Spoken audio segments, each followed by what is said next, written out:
एक गांव में एक आलसी आदमी रहता था। वो कुछ काम धाम नहीं करता था, बस दिन भर निठल्ला बैठकर सोचता रहता था कि किसी तरह कुछ खाने को मिल जाए। एक दिन वो यूं ही घूमते घूमते आम के एक बाग में पहुंच गया।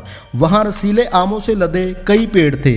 रसीले आम देखकर उसके मुंह में पानी आ गया और आम तोड़ने के लिए वो एक पेड़ पर चढ़ गया। लेकिन जैसे ही वो पेड़ पर चढ़ा तो बाग का मालिक वहां पर आ गया।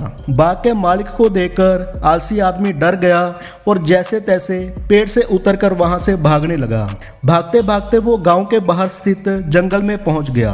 वो बुरी तरह से थक गया था, इसीलिए एक पेड़ के नीचे बैठकर सुस्ताने लगा। फिर उसकी नजर एक लोमड़ी पर पड़ी। उस लोमड़ी की एक टांग टूटी हुई थी और वो लंगड़ा कर चल रही थी। लोमड़ी को देखकर आलसी आदमी सोचने लगा कि ऐसी हालत में भी जंगली जानवरों से भरे जंगल में ये लोमड़ी बच कैसे गई, अब तक इसका शिकार कैसे नहीं हुआ। जिज्ञासा में वो एक पेड़ पर चढ़ गया और वहां बैठकर देखने लगा कि अब इस लोमड़ी के साथ आगे क्या होगा। कुछ ही पल बीते थे कि पूरा जंगल शेर की भयंकर दहाड़ से गूंजने लगा, जिसे सुनकर सारे जानवर डरकर भागने लगे। लेकिन लोमड़ी अपनी टूटी टांग के साथ भाग नहीं सकती थी, वो वहीं खड़ी रही। फिर शेर लोमड़ी के पास आने लगा।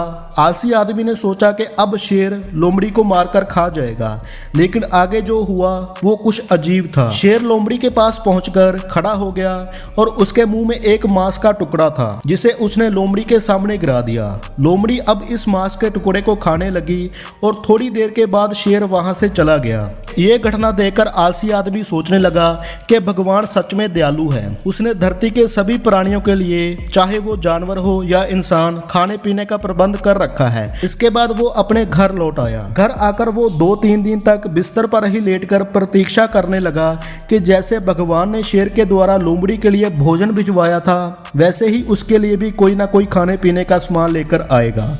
लेकिन ऐसा कुछ नहीं हुआ था। भूख से उसकी हालत खराब होने लगी। आखिरकार उसे घर से बाहर निकलना ही पड़ा और घर के बाहर उसे एक पेड़ के नीचे बैठे हुए बाबा दिखाई दिए। वो उनके पास गया और जंगल की सारी कहानी सुनाते हुए वो बोला, बाबा जी, भगवान मेरे साथ ऐसा क्यों कर रहे हैं? उनके पास जानवरों के लिए भोजन का प्रबंध है, लेकिन इंसानों के लिए नहीं। बाबा जी ने उत्तर दिया, बेटा, ऐसी बात नहीं है।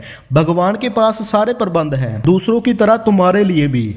लेकिन बात ये है कि वो तुम्हें लोमड़ी नहीं, शेर बनाना चाहते हैं। शिक्षा: हम सबके अंदर क्षमताओं का असीस भंडार है, बस अपनी अज्ञानता के कारण हम उन्हें पहचान नहीं पाते हैं और खुद को कमजोर समझकर दूसरों की सहायता की प्रतीक्षा करते रहते हैं। इसीलिए खुद की क्षमता को पहचानिए, दूसरों की क्षमता की प्रतीक्षा मत करिए।